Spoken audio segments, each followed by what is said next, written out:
Hello warriors, welcome to my channel Nandini K Baat. Welcome to part 2 warriors. Uday age లో ఉంటున్న వేరే youth ని తీసుకుంటే మ్యాథ్స్ చాలా మంది గోల్స్ నుంచి డైవర్ట్ అవుతున్నారు. 10th స్టాండర్డ్ వరకు రెస్ట్రిక్షన్స్ తో ఉంటారు. ఎప్పుడెప్పుడు కాలేజ్ కి వెళ్తామా, ఎంజాయ్ చేస్తామా అని ఎదురు చూస్తూ ఉంటారు. ఫస్ట్ డే ఆఫ్ కాలేజ్ లో ఒక లెక్చర్ చెప్పిన మాట నాకు ఇప్పటికీ గుర్తుంది వారియర్స్. మీతో ఇప్పుడు అది షేర్ చేస్తాను. మీరందరూ స్కూల్ డేస్ నుంచి ఇంటర్మీడియట్ లోకి ఎంటర్ అయ్యారు. ఇంటర్మీడియట్ అంటే అర్థం తెలుసా అని అడిగారు. మేమందరం ఒకరి ఫేసెస్ ఒకరు చూసుకుంటూ సైలెంట్ అయిపోయాం. పైగా మాది ఐసీ బ్యాచ్, టాపర్స్ బ్యాచ్ మాట. బ్రేక్ లో కూడా టైం వేస్ట్ చేయకూడదని ఏదో ఒక ప్రాబ్లం ఇచ్చి సాల్వ్ చేయమనేవారు, లేదా చదువుకోమనేవారు. ఇప్పుడు ఇంటర్మీడియట్ అంటే ఏంటో అర్థం చూద్దాం. ఇంటర్మీడియట్ అంటే ఈ టర్మ్ లోనే, ఇంకా డెప్త్ గా చెప్పాలంటే ఈ టైం లోనే ఒక స్టూడెంట్ తన లైఫ్ లో ఒక మంచి వే క్రియేట్ చేసుకోవాలన్నా లేదా అదర్ నావిగేషన్స్ కి డైవర్ట్ అవ్వాలన్నా this is the right period అని చెప్పారు. ఈ 2 years కూడా మనల్ని బిల్డప్ చేసుకోగలిగే గొప్ప టైం పీరియడ్ అంట. మన mind set, character, thinking levels, personality development అవ్వాలన్నా ఈ 2 years మనకి తెలియకుండానే మన లైఫ్ లో క్రూషియల్ రోల్ ప్లే చేస్తాయి.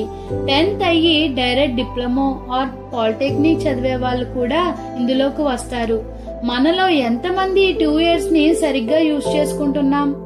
అరే ఏంటక్క మీరు 10th వరకు మాకు అసలు ఫ్రీడమే ఉండదు, ఏదో కాలేజ్ కి వెళ్లి హ్యాపీగా ఎంజాయ్ చేద్దాం అనుకుంటే అక్కడ కూడా ర్యాంక్స్ అని, మార్క్స్ అని, పర్సంటేజెస్ లని, సీట్స్ రావాలని, ఇక్కడ ఫ్రీడమ్ ఇంకెప్పుడు మమ్మల్ని మేము బిల్డ్ చేసుకునేది అని మీరు అడగొచ్చు. I have a simple and cute answer for that. Don't worry. చెప్పింది చదవడం ఒక టైపు, నచ్చింది చదవడం ఇంకో టైపు. మీ స్టడీస్ ని మీరు ఒకళ్ళ కోసం చదువుతున్నారా లేదా మీకోసం మీరు చదువుతున్నారా? మీరు నచ్చిందని, అదంటే మీకు పిచ్చ ఇష్టమని చదువుతున్నారా లేదా ఒకరి మెప్పు కోసం చదువుతున్నారా? ముందు ఈ 2 questions కి ఆన్సర్ ఇవ్వండి వారియర్స్. లైఫ్ లో ఈ ఒక్కటి గుర్తుపెట్టుకోండి.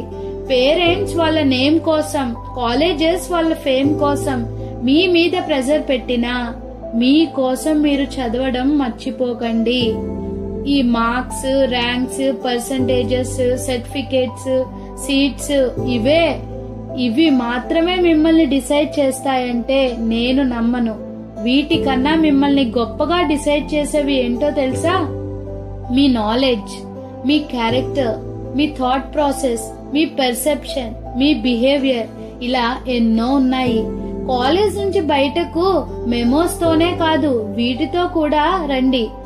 ఎందుకంటే బయటకు వచ్చాక యుద్ధం చేయాల్సి ఉంటుంది.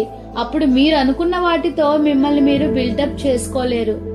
అక్కడ ఉన్నప్పుడే ఎడ్యుకేషన్ ని బర్డెన్ గా కాదు, బాధ్యతగా, ఒక హక్కుగా ఫీల్ అయి చదవండి. ఫ్యూచర్ లో నాకు ఇదే ఫుడ్ పెడుతుంది అన్న క్లారిటీతో చదవండి. ఒక ప్రాబ్లం ని లేదా ఫెయిల్యూర్ ని ఫేస్ చేయగలిగే సత్తాని సంపాదించుకోండి. బట్టి చదువులు, నైట్ అవుట్స్ వద్దు. ఆ టైంకి కాలక్షేపం అసలా వద్దు. ఎంతసేపు ర్యాంక్స్, పర్సంటేజ్లే కాదు, సబ్జెక్ట్ నేర్చుకోండి. మీకు ఇష్టమైన సబ్జెక్ట్ నుంచే అవ్వచ్చు. ఒక టాపిక్ ఇస్తే దానికోసం కోర్ నుంచి చెప్పగలగాలి. అది కదా కాలేజ్ లైఫ్ అంటే. పర్సంటేజ్ మినిమం ఉన్నా పర్లేదు, కానీ 100% సబ్జెక్ట్ మీద నాలెడ్జ్ అండ్ కంటెంట్ ఉండేలా చూసుకోండి.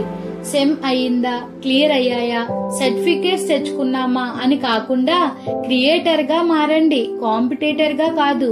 వి all are co creators. One of my గురు చెప్పిన మాట ఇది. మనం దేన్నైనా ఇన్వెన్షన్ చేయగలం, అలాగే నాశనం కూడా చేయగలం. ఎవరైతే క్రియేటర్ గా మారుతారో వాళ్ళకి ఆటోమేటిక్ గా కాంపిటీషన్ తగ్గిపోతుంది. Yes warriors, it's fact. ఒక్కసారి ప్రాక్టీస్ చేసి చూడండి. మీరు మార్క్స్ కోసం, ర్యాంక్స్ కోసం పరిగెత్తినంత కాలం ఏమీ నేర్చుకోలేరు. సబ్జెక్ట్ కోసం, నాలెడ్జ్ కోసం పరుగు స్టార్ట్ చేయండి. చిట్టికేసినట్టు అవే మీ దగ్గరికి వచ్చి వాళ్తాయి. ఈ కాంపిటేటివ్ వరల్డ్ లో కాంపిటీషన్ ని మనం ఎలాగో తగ్గించలేం, కానీ క్రియేటర్స్ ని అయితే పెంచగలం కదా. ఈ లాజిక్ ని ఎందుకు మర్చిపోతున్నారు? Life must be balanced with both happiness and sadness. At the same time education must be balanced with both creativity and knowledge. Then competition will automatically decreased, right? ఇష్టపడి చదవండి, కష్టంగా ఉంటే అడగండి, తెలుసుకోండి, ప్రాక్టికల్స్ చేయండి, ఎక్స్పెరిమెంట్ చేయండి, మీ మీద మీరు అప్లై చేసుకోండి, బ్రెయిన్ ని బిజీ చేయండి, మీ పర్సెప్షన్ ని మార్చుకోండి.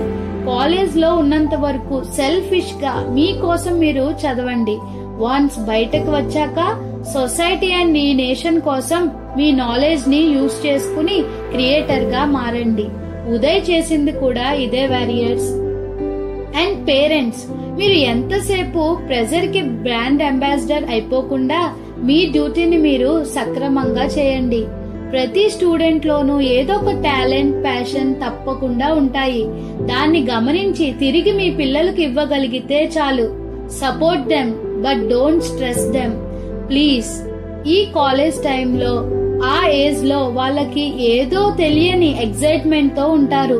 అన్ని తెలుసుకోవాలని, అందరితో ఇంటరాక్ట్ అవ్వాలని, ఇలా ఎన్నో విజువలైజేషన్స్ తో ఉంటారు. చంచలంగా ఒక స్టెబిలిటీ ఉండదు వాళ్ళ థింకింగ్ కి. ఈజీగా నమ్మేస్తారు అవతలి వాళ్ళని. రిలేషన్షిప్ కి ఎక్కువ వాల్యూ ఇస్తారు. అది ఫ్రెండ్ అన్ఫార్చునేట్లీ అది బ్రేక్ అయితే మెస్ అయిపోతారు. ఎక్కువ డిప్రెషన్ కి, సూసైడ్స్ కి వెళ్లిపోయేది ఈ టైంలోనే. పేరెంట్స్ గా వాళ్ళకి తోడుగా ఉండండి. ప్రాబ్లం ని మీతో షేర్ చేసుకునేలా పెంచండి. తన మీద మీకు పూర్తి నమ్మకం ఉందని, మీరెప్పుడు తన కోసం ఉంటారని అర్థమయ్యేలా మీ బిహేవియర్ ఉండాలి. Please don't compare them with anyone. కుదిరితే వాళ్ళకి ఇన్స్పైర్డ్ లైఫ్స్ ని చూపించండి. మీరు కూడా అర్థం చేసుకోపోతే వాళ్ళని ఇంకెవరు అర్థం చేసుకుంటారు? మంచేదో చెడేదో తెలియని కన్ఫ్యూజన్ ఏజ్ అది. మీరు క్లియర్ గా క్లారిటీ ఇవ్వాలి. ఎంతసేపు మీ కెరియర్, మీ లైఫ్ ని మీరు చూసుకుంటే వాళ్ళ హ్యాపీనెస్ అండ్ ఎంజాయ్మెంట్ వాళ్ళు చూసుకుంటున్నారు. కష్టపెట్టమనో లేదా కష్టం అంటే ఏంటో తెలియకుండా పెంచమనో నేను అనడం లేదు. కష్టం విలువ చెప్తూ వాళ్ళ బాధ్యతలను మీరే గుర్తు చేయాలి. Both students and parents please support and understand each other. So warriors, ఉదయ్లా మన యూట్యూబ్ ఫ్యామిలీలో ఎవరైనా ఎక్స్పెరిమెంట్స్ కానీ ఇన్వెన్షన్స్ వేస్తే ప్లీజ్ కింద కామెంట్ చేయండి. మీ ఐడియాస్ నాతో షేర్ చేయండి. నెక్స్ట్ వీడియోలో కలుద్దాం. Until then stay tune.